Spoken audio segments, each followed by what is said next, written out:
लेकिन circulatory system का अध्ययन करना ही ह्यूमैनिटोलॉजी कहलाता है, यानी बुद्धि विज्ञान कहलाता है। बोन्स का अध्ययन करना, स्टडी ऑफ बोन्स, है ना, बोन्स का अध्ययन करना ही क्या कहलाता है, अस्थि विज्ञान या ओस्टियोलॉजी कहलाता है।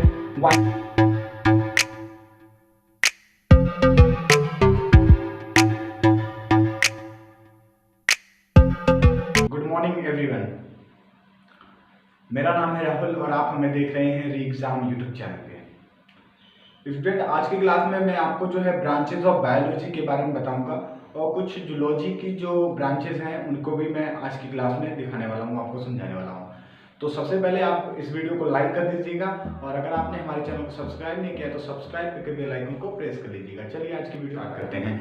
तो देखिए, मैं आपको जो है आज की क्लास में ये बताने वाला हूँ कि ब्रांचेस ऑफ बायोलॉजी मतलब बायोलॉजी की जो शाखाएं हैं, यानी कि जीव विज्ञान की शाखाएं इसे हम कह सकते हैं, जीव विज्ञान की, यहाँ पे लिख देता हूं मैं, शाखाएं। ठीक है, ये हो गया ब्रांचेस ऑफ बायोलॉजी। अब देखिए, पिछली क्लास में हमने क्या पढ़ा था कि बायोलॉजी क्या है, बायोलॉजी को कैसे पढ़ें, और इसके बाद बायोलॉजी शब्द वर्ड किसने प्रयोग किया, बायोलॉजी के जो मेन पार्ट है जैसे लाइक बॉटनी, जूलॉजी, उनके फादर कौन है या बायोलॉजी के फादर कौन है, तो उसको भी मैं थोड़ा सा चर्चा कर देता हूँ कि बायोलॉजी की जो वर्ड है, बायोलॉजी वर्ड, उसको सबसे पहले लेमार्क और ट्रेविस नामक दो जीव वैज्ञानिकों ने प्रयोग किया था, 1802 में प्रयोग किया था। ये पूछा जाता है, इंपॉर्टेंट क्वेश्चन है। इसके बाद देखिए, बॉटनी यानी कि वनस्पति विज्ञान के जनक थियोफ्रेस्टस। देखिए, आपको एक नाम याद दिलाना चाहता हूँ, एरिस्टोटिल। नाम याद कर लीजिएगा, एरिस्टोटिल यानी कि अरस्तु। केवल नाम याद रहेगा तो बहुत ही इंपॉर्टेंट है नाम। देखिए, फादर ऑफ साइंस यानी कि विज्ञान के जनक। इसके बाद फादर ऑफ बायोलॉजी यानी कि जीव विज्ञान के जनक। और इसके बाद अगला क्वेश्चन ये है कि फादर ऑफ जूलॉजी यानी कि जंतु विज्ञान के भी जनक यही हैं। तो ये तीन इंपॉर्टेंट क्वेश्चन इनसे बन गया। और इसके बाद जो है थियोफ्रेस्टस जी हैं, थियोफ्रेस्टस।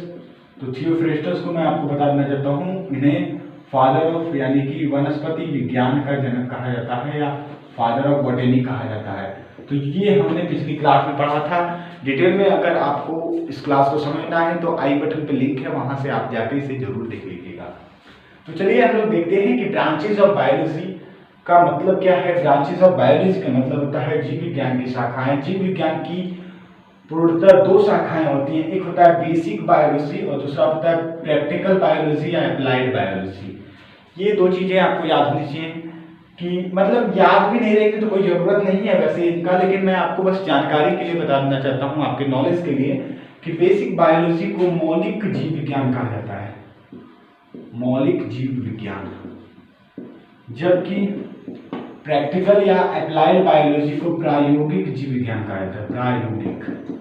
तो लगभग आपको चीजें समझ में आ चुकी होंगी हिंदी में कि मौलिक का मतलब होता है कि ऐसे बेसिक का मतलब कि इसमें केवल नॉलेज दी हो, कोई भी प्रैक्टिकल ना हो इसमें। तो बेसिक में आपका जो 3 पार्ट्स हो जाएंगे, बॉटनी हो जाएगा, जूलॉजी हो जाएगा और माइक्रोबायोलॉजी। ये 3 पार्ट्स में बेसिक बायोलॉजी को डिवाइड किया गया है, बांटा गया है। तो बॉटनी को हम सब जानते हैं वनस्पति विज्ञान के नाम से, जूलॉजी को जंतु विज्ञान के नाम से, और इसको सूक्ष्म विज्ञान के नाम से, सूक्ष्म जीव विज्ञान। तो ये भी आपको तीनों चीजें याद रखनी चाहिए, botany, zoology and microbiology. Basic biology are 3 types. First type is called botany and second type is called zoology and third type is called microbiology. तो इनको 3 पार्ट में डिवाइड किया गया।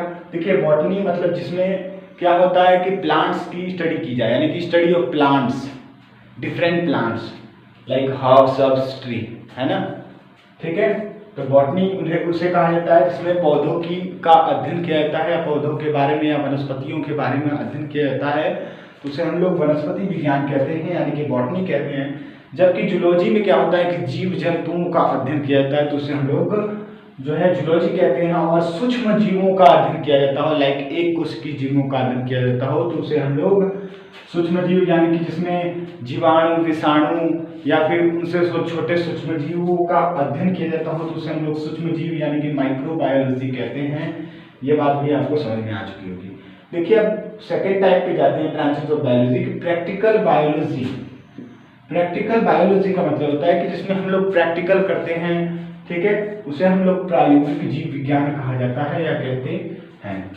प्रैक्टिकल बायोलॉजी को 4 ब्रांचेस में डिवाइड किया गया है। पहला है एग्रीकल्चरल साइंस।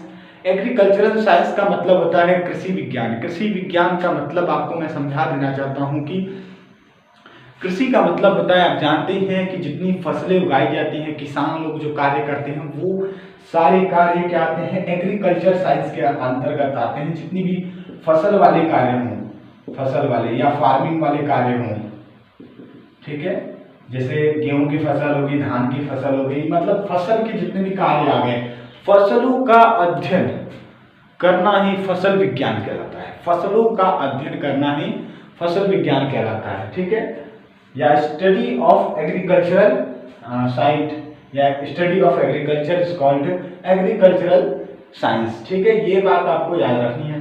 दूसरा है मेडिकल साइंस। मेडिकल साइंस किसे कहते हैं? मेडिकल साइंस आप जानते हैं, मेडिकल साइंस का बहुत बड़ा इम्पोर्टेंट है, बहुत बड़ा इम्पोर्टेंस है मेडिकल साइंस का, क्योंकि जितने भी डॉक्टर लोग होते हैं, लाइक MBBS हो गए, MD हो गए, है ना, MS हो गए, ये सभी लोग जो है आपके किस में आते हैं?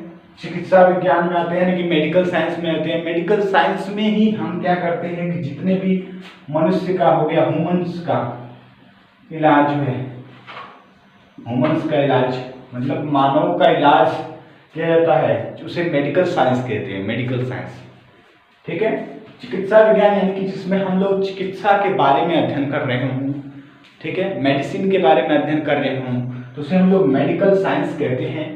तीसरा है आपके सामने वेटरिनरी साइंस। वेटरिनरी साइंस का मतलब होता है पशु चिकित्सा विज्ञान।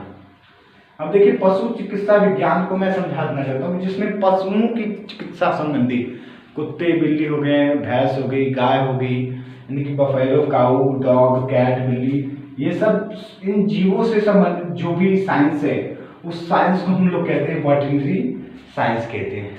उस साइंस को हम लोग क्या कहते हैं? वेटरिनरी साइंस कहा जाता है। ये बात आपको याद रखना है, एनिमल्स से रिलेटेड है, ठीक है, एनिमल्स से रिलेटेड है, इसलिए इसे हम लोग वेटरिनरी साइंस कहते हैं। अब देखिए, इसके बाद आता है औषधि विज्ञान यानी कि फार्माकोलॉजी। फार्माकोलॉजी में जितनी भी औषधियों के जितने भी प्लांट्स होते हैं, प्लांट्स से जो औषधियां बनती हैं, जो आयुर्वेदिक मेडिसिन बनती हैं, या आयुर्वेदा जो भी है, आयुर्वेदिक मेडिसिन की बनने की प्रक्रिया ही औषधि विज्ञान है, या फिर औषधियों का अध्ययन करना ही औषधि विज्ञान कहलाता है। ये बात आपको समझ में आ चुकी होगी। फिर से मैं लेकर चलता हूँ। ब्रांचेज ऑफ बायोलॉजी को 2 भागों में डिवाइड किया गया है। पहला बेसिक बायोलॉजी, दूसरा अप्लाइड या प्रैक्टिकल बायोलॉजी। बेसिक बायोलॉजी को 3 टाइप्स में डिवाइड किया गया है, बॉटनी, जूलॉजी एंड माइक्रोबायोलॉजी। जबकि प्रैक्टिकल बायोलॉजी या अप्लाइड बायोलॉजी को 4 ब्रांचेज में डिवाइड किया गया है। पहला है एग्रीकल्चरल साइंस, दूसरा मेडिकल साइंस, तीसरा वेटरिनरी साइंस, चौथा फार्माकोलॉजी। ये चारों आपको याद रखने हैं। वैसे तो कोई एग्जाम में नहीं पूछा जाता है, मेनली एग्जाम में आपका जो है बॉटनी, जूलॉजी और माइक्रोबायोलॉजी से ही क्वेश्चन बनेंगे, और इन्हीं को हमें आगे की तरफ पढ़ते हुए चलना है, ठीक है। माइक्रोबायोलॉजी से स्टार्ट होगा हमारा, जितना भी मतलब जीवाणु, विषाणु, ये सब हम लोग डिटेल में पढ़ेंगे। हर टॉपिक को मैं डिटेल में फुली फ्लेड समझाने वाला हूँ, तो इसलिए अगर आपने इसको लाइक नहीं किया इस सेशन को, तो लाइक कर दीजिएगा। तो चलिए हम लोग आगे की तरफ चलते हैं। जूलॉजी के बारे में, यहाँ पे जूलॉजी की कुछ शाखाएं हैं, 10 शाखाएं मैंने यहाँ पे दे रखी है, तो इनको देख लीजिएगा। पहला है क्रेनियोलॉजी। क्रेनियोलॉजी का मतलब होता है कपाल विज्ञान।